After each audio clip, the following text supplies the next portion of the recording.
بسم الله الرحمن الرحيم. الحمد لله، الصلاة والسلام على رسولنا محمد صلى الله عليه وسلم وعلى آله وصحبه أجمعين.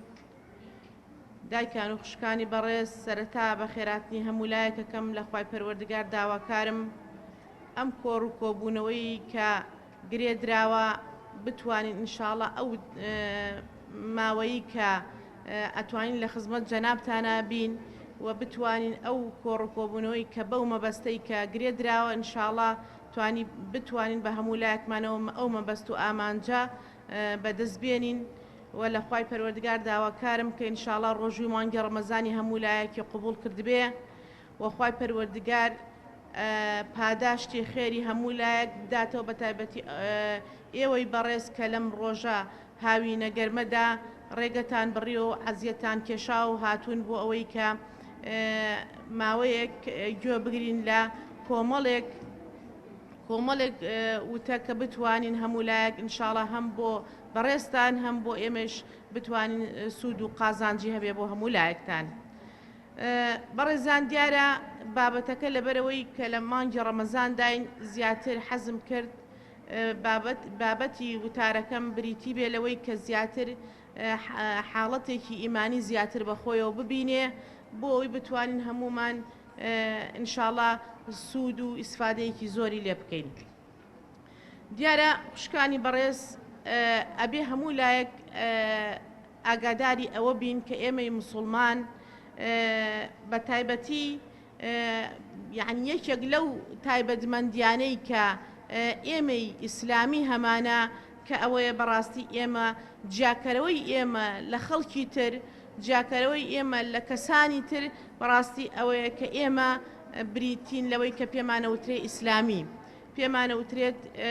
ئەوەی کە ئێمە ئەبێ ئاگاداری ئەوە بین جگە لەوەی کە ناو عنوانێکی ئیسلاممان هەڵگرتووە بەڕاستی کۆمەڵێک شت کە ڕنگدانەوەی ئیسلامە پێویستەکە لە ناو ئێمەی خوشکاندا هەبێ. ئەویش ئەوەیە کە بەڕاستی هەمیشە جگە لەوەی کە ناو عنوانی ئیسلامیمان هەڵگرت بێ پێویستە ئێمە هەموو ئەو کار و ئەو شتانی کە لە ژیانی ڕۆژانەماندا جێبەجێیەکەین سەرچاوەکەی لە ئیسلامەوە وەرگیرابێ. واتە نابێت بەس تەنها ناوە عنوانی ئیسلامیمان هەڵگرت بێ بەڵام لە هەمان کاتە لە ناوە ڕۆکدا زۆر پێچاوانە بین لەگەڵ بنەما ئەساسیەکانی ئیسلام و شەریعەتی خوادا، بەڵکو ئەبێت دەقا و دەق ئەو فەرموودە شیرینانەی خوای پەروەردگار و پێغەمبەری خوا صلی الله علیه وسلم لە هەموو کار و کردەوەیەکی ئێمەی موسڵماندا ڕەنگ بداتەوە. و حاڵەتێکی تر ئەوەیە کە بەڕاستی ئێمەی موسڵمان،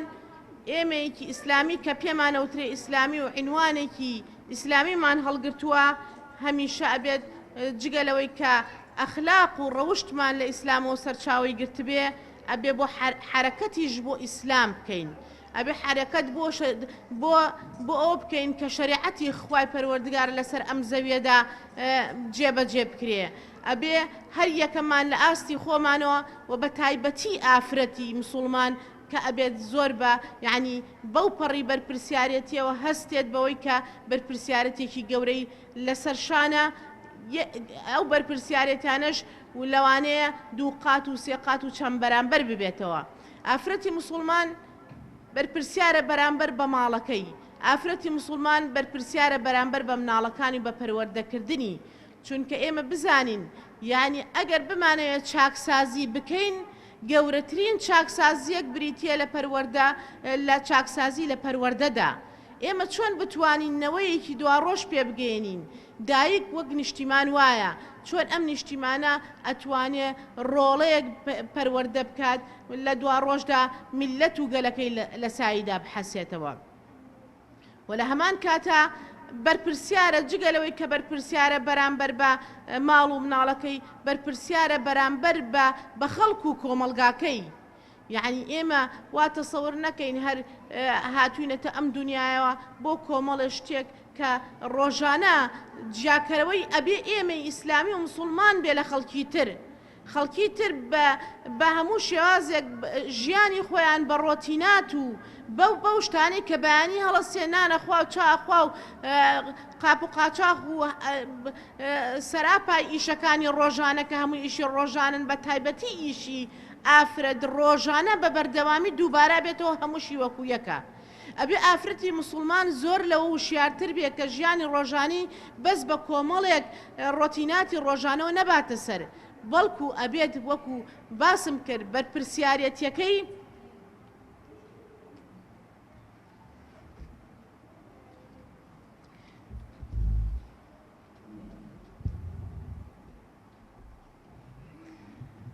بەرپرسیارەتەکەی بەڕاستی ئەبێ بەرامبەر بە خەڵکو و کۆمەلگاکەی بێ. ئەبێ ئافرەتی موسڵمان ئیش بۆ ئەوە بکات کە چۆن کۆمەلگاکەی خۆی بەختەوەر ئەکا،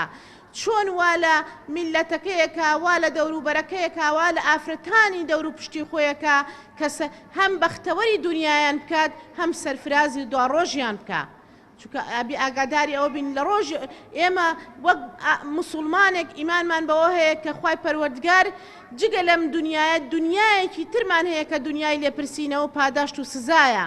ئەبێت چۆن خۆمان ئەپارێزین بەرپرسیارەتی خۆمان و نەفسی خۆمانمان لە ئەستوایە، بە هەمان بەرپرسیارەتەوە بڕوانین بۆ دەوروبەرەکەشمان، دەوروبەرەکەمان وا لێ بکەین کە چۆن خۆمان ڕاستە ڕێگەی ئیسلاممان گرتووە، شریعەتی خوامان گرتووە، ئاوا دەوروبەرەکەشمان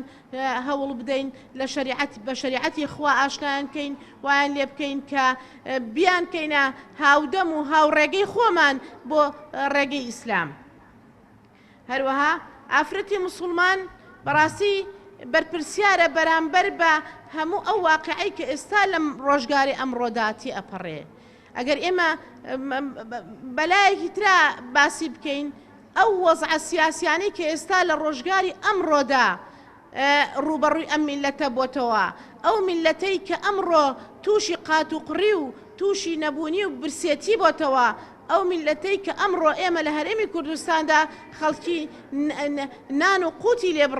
لێبڕاوە، ئەو میلەتەی کە ئەمڕۆ خەڵکی احتیاجە بۆ تیکێنان، بەڕاستی ئافرەتی موسڵمان بەرپرسیارە بەرامبەر بە وەزعە، چونکە ئەبێ بزانێت لەوەی کە لەناو ئەم کۆمەڵگەی ئێمەدا زۆرترین ڕێژە کە بتوانێت کاریگەری هەبێ بریتیە لە ئافرەتان لە ژنان. و لە ناو سەرجەم حیزبەکانی کوردستانیشە زۆربەی دەنگدەرانیان بە خۆشمانەوە بە کۆمەڵی ئیسلامیشەوە دەنگدەرەکانی بریتیە لە ئافرەت. بۆیە ئەبێ ئێوەی ئافرەت وشیارتر بن لەوەی کە چۆن بتوانن لە ڕێگەی دەنگەکانتانەوە کە لەوانەیە لە داهاتوێکی نزیکدا ئەوە بکرێت، بتوانن کاریگەریتان هەبێ لە گۆڕانکاری لە ساحەی سیاسیدا، بتوانن سیستمی سیاسی وڵات بە دەنگەکانی ئێوە ئەگۆڕێ. کەواتە پێویستەکە ئافرەتی موسڵمان زۆر وشیارانە لەگەڵ ئاستی بەرپرسیارەتیەکانی خۆیدا مامەڵە بکات، ڕۆژی بەسەردا نەڕوات. هەروەکو چۆن پێغەمبەری خوا صلی الله علیه وسلم ئەفەرمێ ئەگەر ئینسانی موسڵمان دوو کاتی وەکو یەکوا بوو ئەوە ئەو موسڵمانە دۆڕاوە. کەواتە ئەبێ ئێمە ئەمڕۆمان لە دوێنێمان باشتر بێ، دوێنێمان لە دوو ڕۆژی تر پێشتر باشتر بێ، ئەگەر نا ئینسانی موسڵمان بەڕاستی هەروەکو پێغەمبەری خوا صلی الله علیه وسلم ئەفەرمێ دۆڕاوە. حاڵەتێکی تر ئەوەیە کە ئێمە بابەتەکەی من کەرۆک و باسم کرد ئەوەیە کە وتم زیاتر لایەنێکی ئیمانی حەزەکەم ئێوەی ئافرەتی موسڵمان بەڕاستی شارەزا بن لەوەی کە ئێمە پێویستەکە کۆمەڵی ڕاستی ئیمانی هەمیشە لە مێشک و دڵ و دەرونی ئێمەدا ڕەنگ بداتەوە بۆ ئەوەی ئەو حاڵەتە ئیمانیە، ئەو ڕاستە ئیمانیانە، ئەو خاڵە جەوهەریانە ببێتە هاندەری ئافرەتی موسڵمان بەرەو ئیسلام حرەکەت بکە، کار و چالاکیەکانی بۆ ئیسلام و موسڵمانان بێ، هەمیشە لە خەیردا بژی. ئەویش ئەیکەم بە چەند خاڵێکەوە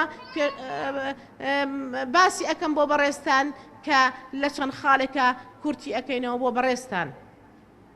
یەکێک لەو خاڵە زۆر گرنگانە کە هاندەری ئافرەتی موسڵمانە محەڕێکی و داینەمۆی کار و چالاکیەکانی ڕۆژانەیە بریتیە لەوەی کە ئەبێ ئافرەتی موسڵمان بزانێ خوای پەروەردگار بۆ تاقیکردنەوە هێنایەتێ سەر ئەم دنیاە.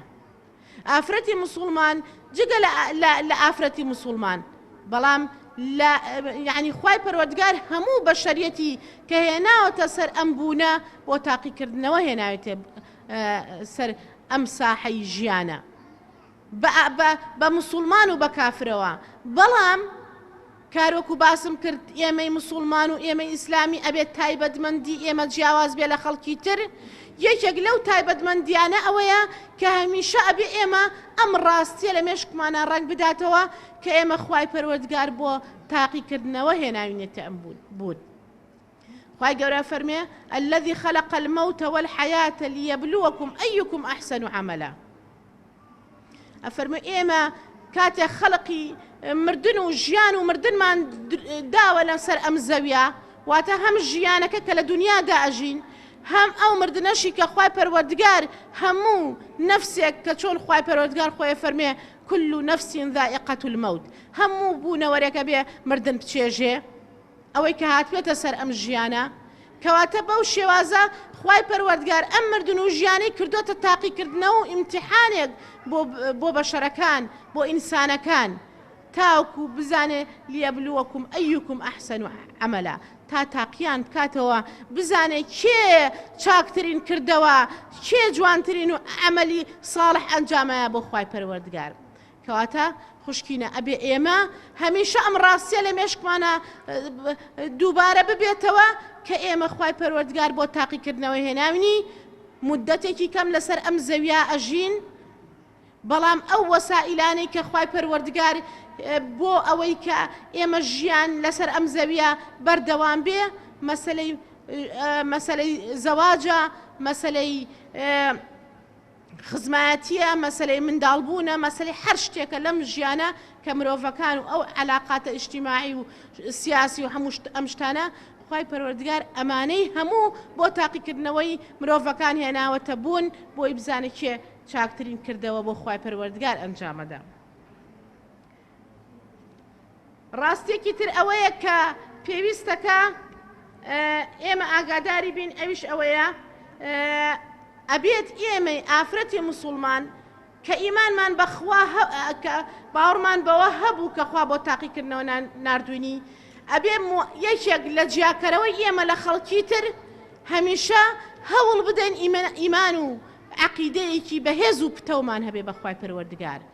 ئیمان و عەقیدەیەکی بەهێزمان هەبێ بەرامبەر بە شەریعەتی خوا. خەڵکانێک کە دوژمنی ئیسلام و خوان خەڵکانێک کە دوژمنی دینی خوان گومان نەخەنە دڵمانەوە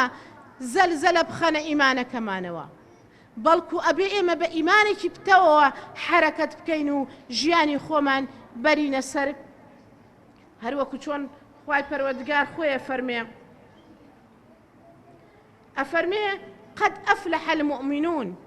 ئەفەرمێ خوای پەروەردگار هەمیشە ئەو کەسانەی ئیماندارن لە دنیادا خوای پەروەردگار سەرکەوتویانەکە و سەرفرازی دنیا و دوا ڕۆژیانەکە هەمیشە بەختەوەری دنیا بین سەرفرازی دوا ڕۆژە بین بەو ئیمان و عەقیدە ئیسلامیە جوانەی کە ئێمە هەمانە. ئەها تۆ تەماشای کە پێغەمبەری خوا صلی الله علیه وسلم ئەفەرمێ من سەیرم لێ دێت لە حاڵی مسلمان کاتێک ئەفەرمێ کاتێ تووشی ناڕەحەتیەکە بێ تووشی زەرەر و زیانێکی مادی و معنەوی و مالی ئەبێت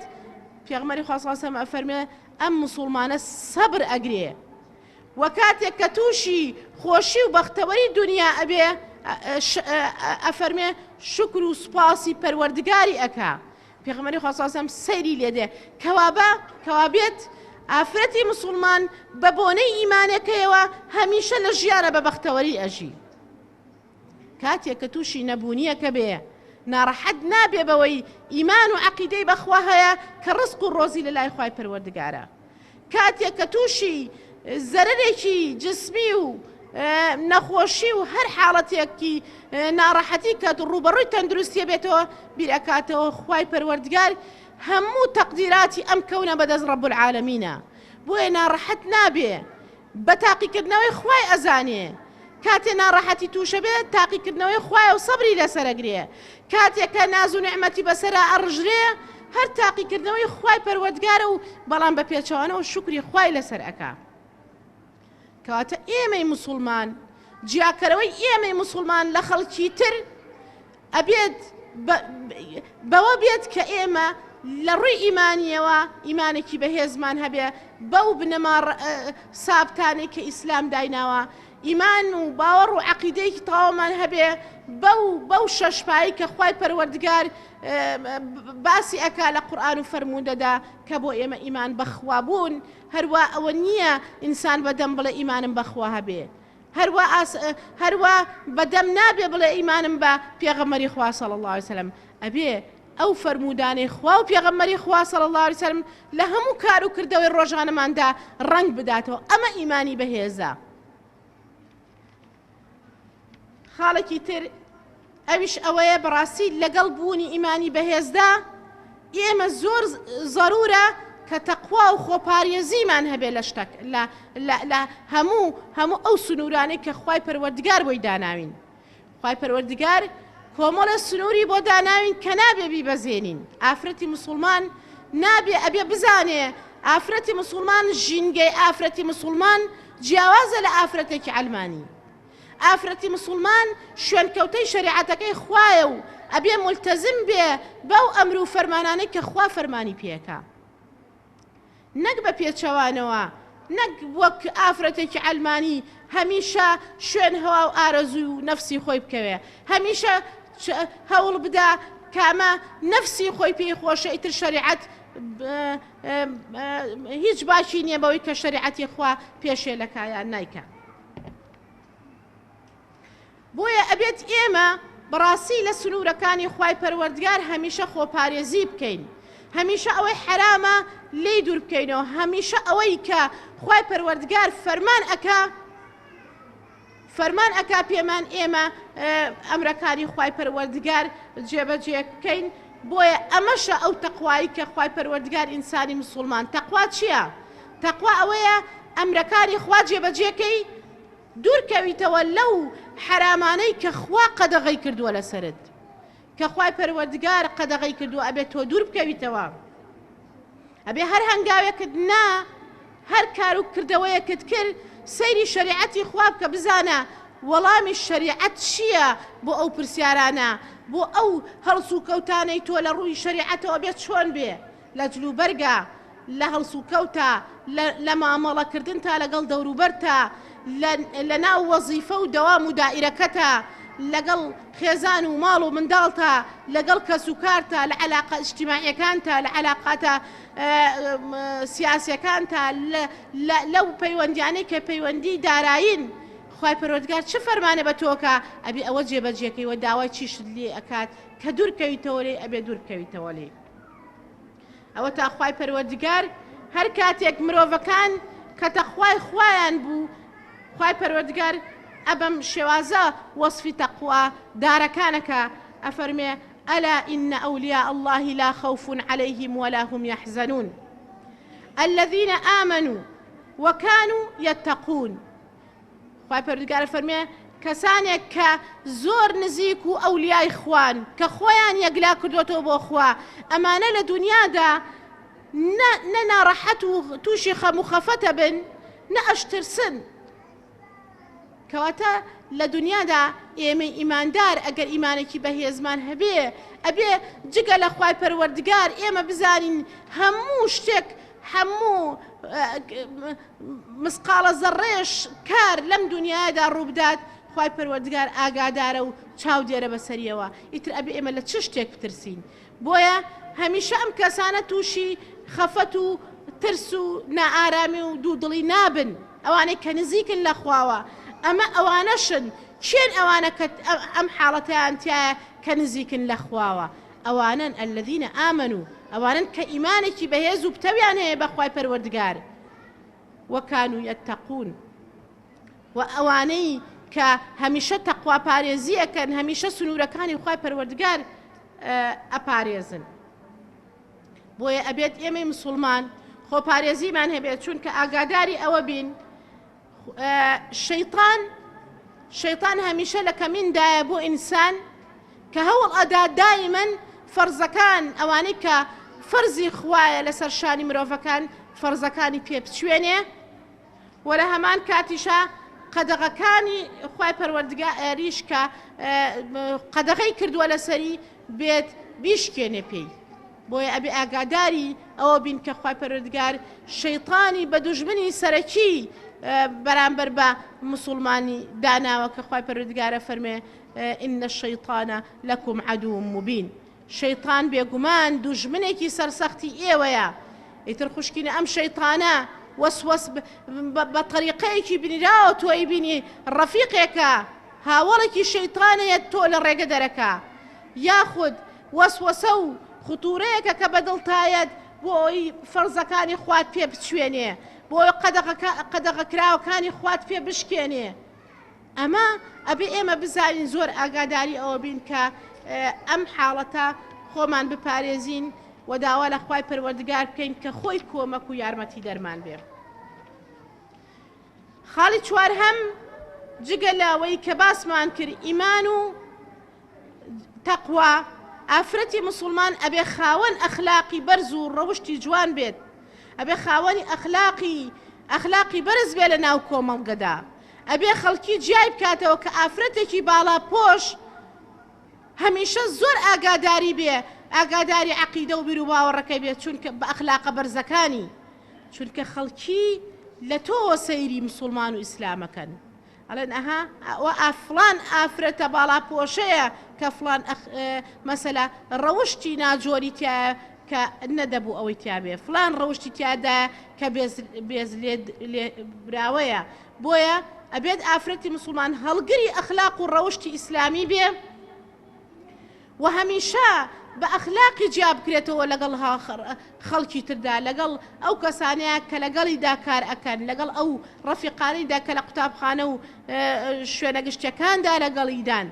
بۆیە پێغەمبەری خوا صلی الله علیه وسلم ئەبینین خوای پەروەردگار وەصفی ئەکا ئەفەرمێ وما ئەرسەلناکە ئیلا ڕەحمەتە للعالەمین ئەفەرمێ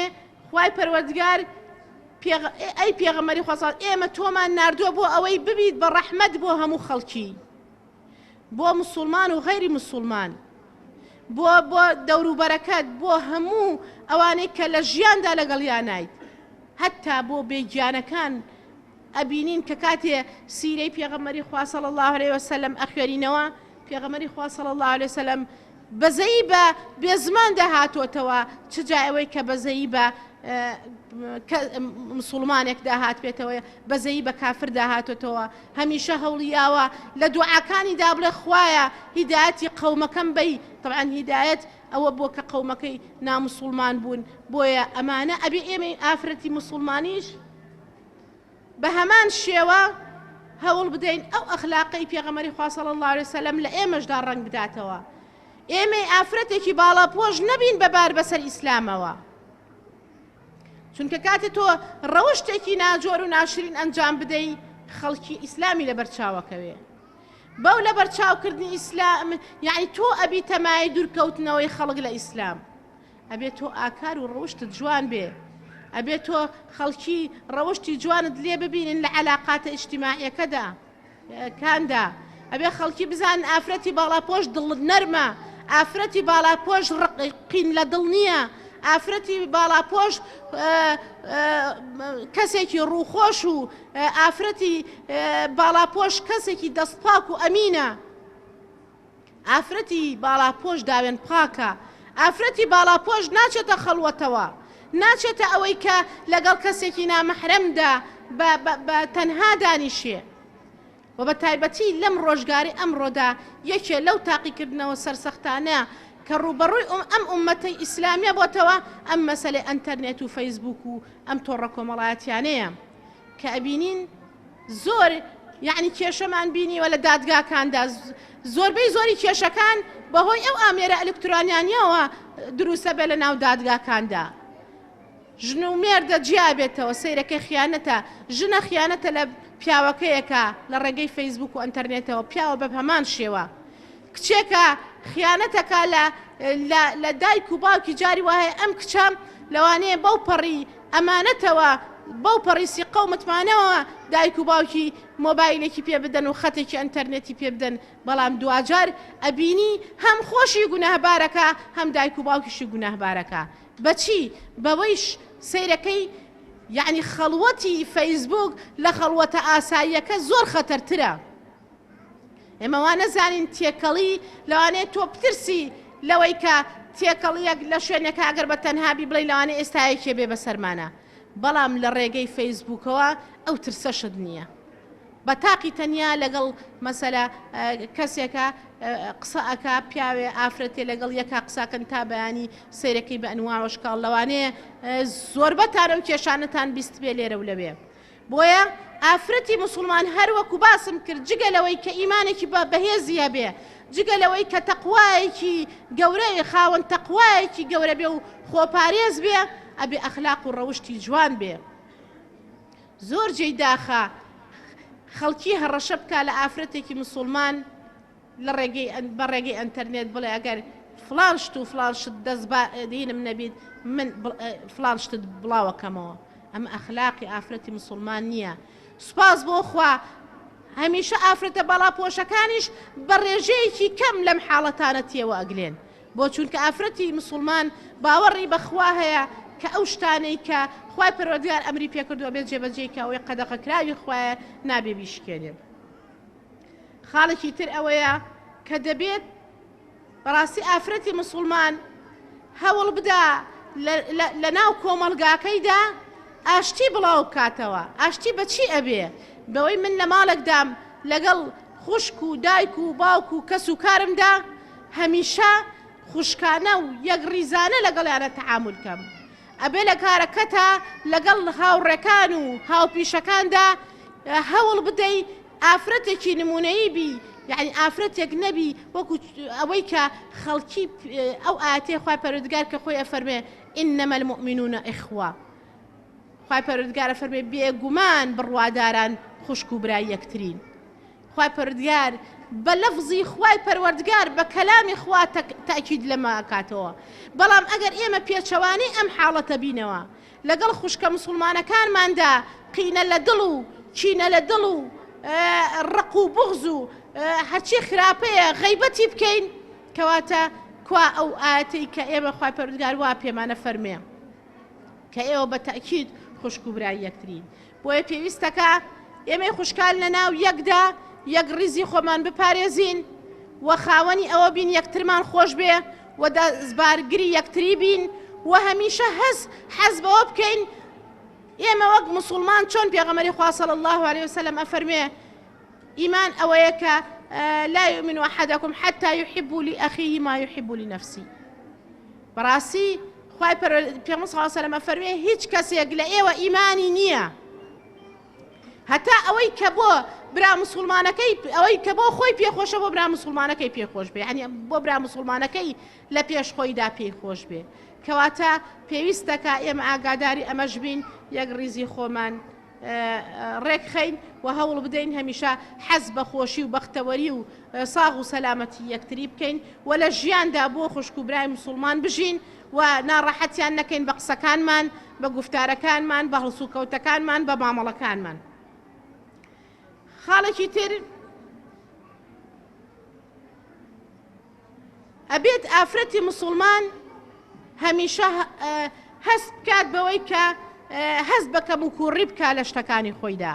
و نەزانین ئێمە کە سەرپۆشێکمان یا بەسەرمانە یان نوێژەکانمان کرد یان ڕۆژەکانمان کرد ئیتر وا تەسەوور بکەین هەموو شتێکمان تەواوە هەمیشە لە ناخی خۆمانە هەست بەکەم و کوڕی بکەین بۆچی بۆ ئەوەی زیاتر هەنگاو بنێن بەرەو باشە و چاکەکردن یعنی لە خۆمان ڕازی نەبین بەو ئەعمال و کردەوانێک کە ئێمە ئەیکەین هەمیشە طموحی عملی ساڵحمان زیاتر تیابێت بۆ چی بۆ ئەوەی زیاتر لە خوای پەروەردگار نزیک بینەوە تا لە خوا نزیک بیتەوە خوا بە ئەندازەی ئەو نزیکیت خوای پەروەردگار بەرەو ڕووی تۆ دێت پێغەمبەری خوا صلی الله علیه وسلم ئەفەرمێ خوای پەروەردگار ئەفەرمێ ئەگەر تۆی بەندەکەم بە ئەندازەی بستێک بێ بەرەو ڕووی من بە ئەندازەی شاباڵێک دێم بەرەو ڕوود ئەگەر تۆ بە هێواشی بێ بە ڕۆشتنەوە بێ بۆ لای من بە هەڕوەڵە و بەڕاکردنەوە دێم بۆلات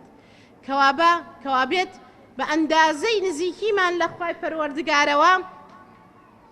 خوای پەروەردگار کارەکانمان بۆ ئاسانەکە خوای پەروەردگار ئیخلاسمان پێ ئەدا ئیخلاس ناوەڕۆکی هەموو کار و کردەوەکانمانە کە ئینسان ئیخلاسی نەبوو بۆ خوای پەروەردگار دڵسۆزی نەبوو بۆ خوای پەروەردگار دڵسۆز نەبوو بە کار و پیشەکەی بۆ خۆی و خەڵک و مسلمانان بەڕاستی بەرچاوی لێڵ ئەبێ هەمیشە ڕاستیەکان نابینێ بەڵام خاڵێکی تر لەوەی کە ئێمە هەست بەکەم و کوڕی بکەین گرنگتر پێچەوانەتر لەوە ئەوەیە کە بەڕاستی نابێ ئێمە نائومێدیش بین لە ڕەحمی خوای پەروەردگار خوای پەروەردگار شەیطان هەمیشە وا لە مرۆڤەکانەکان نائومێدیانەکە لە کاتی هەڵە و تاواندا هەموو کەسێک تووشی کەم تەرخەمی و کەم و کوڕی دەبێ هەموو کەسێک تووشی هەڵە و تاوان و گوناه ئەبێ بەڵام ناومێد نەبین لە خوای پەروەردگار کە خوا لە گوناهمان خۆش نابێ بەردەوام نەبین لەسەر گوناهەکانمان هەر بەردەوام بین و هەر دووبارەکەینەوە بڵێن خۆ کردومانە جارێ بە هەر بیکەین جارێ بە هەر بیکەین خوا لێمان خۆش نابێ لەو لەحزەیە کە هاتە دڵتەوە ئەمە تاوانە و خوا پێی ناخۆشە بۆیە ئەبێت هەروەکو باسم کرد شەیطان لەو ڕێگەوێت نائومێدت ئەکا لەو کار و لەو تاوانانەی کە کردوتە لە کاتی کردەوەکان تا نائومێد تەکا بەرامبەر بەخوا وە لە هەمان کاتیشا لە کار و کردەوە چاکەکانیشا بە پێچەوانەوە مەغرور تەکا بۆیە من ئەو خاڵم بە گرنگزانی کە هەردووکیان بین لە یەک کەواتە ئافرەتی مسلمان ئەبێت کردەوەکە هەمیشە هەست بەکەم و کوڕی بکات ئەگەر کاتێک کار و کردەوەیەکی ساڵحت ئەنجامدا شەیطان مەغرورت نەکا بەو کردەوە چاکانە ئەگەر سەدەقەیەک بکەی و بزانی لە دنیای تر هیچ نەماوە بۆ خوای بکەیت و مەغرورت کا و لە ناو خەڵکا باسی بکەیتەوە و فڵان چاکەم لەگەڵ ئەوا کرد و واو لێکا شەیطان پێت هەڵبخلیسکێنێ کە بە جۆرێک بێت کە کردەوەکانت هەمووی بەبا بدە یاخود جاری وا هەیە لە ڕێگەیەکی ترەوە بۆتە ڕوا بە حەسوودی بێت بۆت ئەڕوا سەیرەکەی لە کاتی کردەوەکانتە هەستەکەی کەم و کوڕێک لە تۆ هەیە لە ماڵ لە داراییە شەیطانیەت حەسوودیە خاتە ناو دڵەکەتەوە من بۆ نیمە و فڵان کەس بۆ هەیەتی خوا پەنابە ئەمانە بەدەست خوای ڕەب العالەمینە ها پێغەمبەری خوا صلی الله عليه وسلم ئەفەرمێ ئیاکم الحەسەد فإن الحەسەد یأکل الحەسەنات كما تأكل نار الحطب ئەفەرمێت ئاگادار بن وریابن لەوەی کە ئێوە ئامان وەکو چۆن یەکێ لە بسەڵاحی کوردی خۆمانەڵێ ئامان ئاگاتان لە حەسوودی بێ ئەفەرمێت چونکە حەسوودی کردەوەکانتان ئەسووتێنێ کردەوە چاکەکانتان ئەسووتێنێ وەکو چۆن دارێک کە گڕی پێوەنێ ئەبێ بە خۆڵەمێش ئاوا بێکردەوە ئەمێننەوە کەواتە ئافرەتی مسلمان ئەبێ هەمیشە بەو جۆرە بێ کە خوای پەروەردگار لێ ڕازیە و ئەوەش بەچی ئەبێ بەوە بێ کە هەوڵی ئەوە بدا کە خۆی نزیک بخاتەوە لە خوای پەروەردگار تا خوای پەروەردگار خۆی سەرپەرشتی هەموو کار و کردەوەیەکی بکە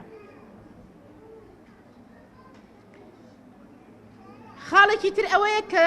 ئەبێت ئافرەتی مسلمان بەڕاستی هەمیشە متمانە و باوەڕی بەخۆی هەبێ و نەزانێ کەسێکی بەزیوە هەمیشە خۆی بەکەم نەزانێ لە ناو کۆمەڵگادا کە کاتێ بە باڵاپۆشەکەیەوە ئەچێتە دەرەوە بزانێ تاجێکی گەورە کە بە هیچ کەسێک نەدراوە بەسەر سەری ئەمەوەیە کە بریتێ لە باڵاپۆشەکەی و بریتێ لەو ئیمان و عەقیدەیەیە هەمیشە لە ئاستی ئافرەتێکی دوور لە خوا خۆ بەکەم مەزانە متمانەت بە خۆت هەبێ باوەڕت بە خۆت هەبێ هەوڵی ئەوە بدە کە هەمیشە خۆت وا لێ مەکە کە خۆت بە هیچ بزانی چونکە هەر کەسێ خۆی بە هیچ بزانێ کۆتا جار دەبێ بە هیچ هەم خۆی لە دەستەدا هەم ئیمان و عەقیدەکەی لە دەست ئەدا بۆیە پێویستە ئافرەتی مسلمان متمانەی بە خۆی هەبێ کە ئەتوانێ هەم لە خۆیدا هەم لە دەوروبەرەکەیدا هەم لە ناو کۆمەڵگادا ئەتوانێ گۆڕانکاری گەورە دروست بکە و ئەوەش بزانین کە ئافرەتی باڵاپۆش لە ناو کۆمەڵگەدا هەمیشە ڕێز لێ گیراوە بەڵام بەو مەرجەی وەکو لە پێشەوە باسم کرد هەڵەی ئافرەتێکی باڵاپۆش لە ناو کۆمەڵگاتە دووقات و سێقات دیارە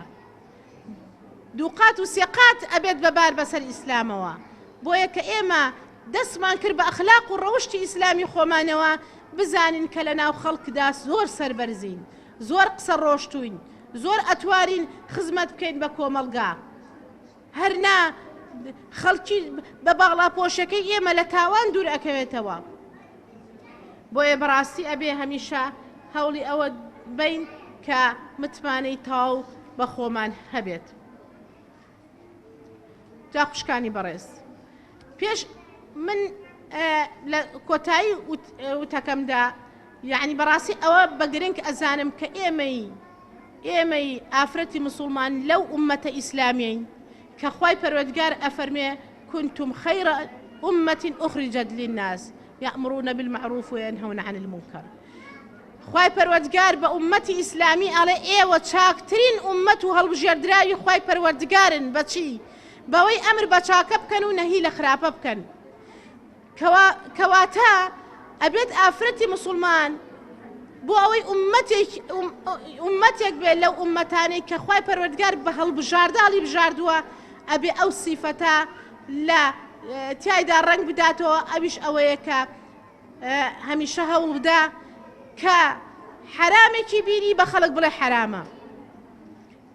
کە چاکەیەکی بینی خەڵک دوور بوو لەی پێ ئەمر بە چاکە بکە قەدەغە لە خراپە بکە ئەو کاتە ئەبێتە ئەو ئومەتێک کە خوای پەروەردگار لە قورئانە باسیەکە كنتم خير أمة أخرجت للناس بۆیە ئەبێت ئێمە مسلمان هەوڵی ئەوە بدەین ڕیسالەکەی پێغەمبەری خوا صلی الله عليه وسلم بگەین ئەو ڕیسالەی پێغەمبەری خوا صلی الله عليه وسلم ئەوە بوو کە هەموو ئیشی پێغەمبەران هەموو کاری پێغەمبەران ئەوە بوو ئەطیعوا الله واجتەنیبوا الطاغوت ئەمە کار و عەمەلی هەموو پێغەمبەران بووە ئەمە ڕیسالەی هەموو پێغەمبەران بۆ بەشەریەت کە چیان کردووە ئەطیعوا الله بە ئومەتەکانیان وتووە ئیطاعە و بەندایەتی خوا بکەن واتە دوورکەونەوە لە ئیطاعەتی نەفس دوورکەونەوە لە ئیطاعەتی زاڵم و زۆردارەکان دوورکەونەوە بەڵکو ئیطاعەی خوا بکەن واجتەنیبوا الطاغوت و دوور بکەونەوە لە ملهوڕان و لە زاڵمان و لە زۆرداران ئەوانەی کە خەڵکی ئەچەوسێننەوە ئەوانەی کە خەڵکی والی ئەکەن کە وەکو عەبد سەیری مرۆڤەکانەکەن خوای پەروەردگار ئەم دینەی بۆ ئەوە نارد کە مرۆڤەکان ئازاد بکە نەک مرۆڤەکان کۆی لێی دەسەڵات و حیزب و ئەم و ئەو بکە نەک مرۆڤەکان والێ بکە کە ملکەچی بکە بۆ تیکێنان بۆیە کەواتە واجبی سەرشانی ئێمەی ئافرەتێکی مسلمانە کە هەمیشە وا بکەین ئەو ڕیسالەی پێغەمبەران بگەینین بە خەڵکی داوا لە خەڵکی بکەین کە ئیطاعەی خوا بکەن داوا لە خەڵکی بکەین کە دوور بکەونەوە لە زاڵم و زۆرداران پەنا و پاڵپشتی زاڵمان و زۆرداران نەبن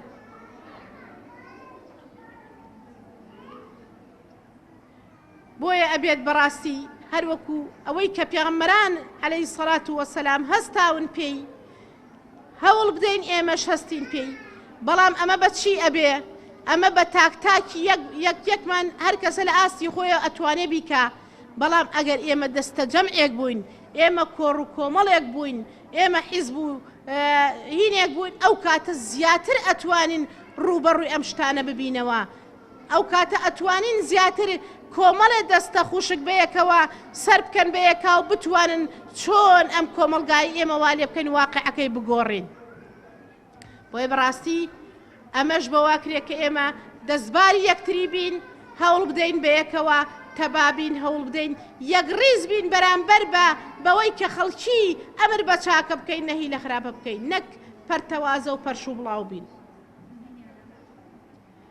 بۆیە ئەبێت ئافرەتی مسلمان هەروەکو باسم کرد هەویەی ئافرەتی مسلمان بریتیە لە ئیمان و ئەخلاقەکەی یعنی کاتێک کە تۆ سەرپۆشەکەت داوە بەسەرتا هەویەکەی تۆ بۆ بەرامبەرەکەت خەڵک سەیری ئیسلامەکە کەواتە چییە ئەو هەویەی تۆ بە قووەت ئەکا بریتیە لە ئیمان و ئەخلاقی جوان کە لە ئافرەتی مسلماندا هەبێت بۆیە من کاتەکە کاتی ڕەمەزانە ئەوەندە ئیکتیفاکەم بەلایەنە ئیمانیەکە کە باسم کرد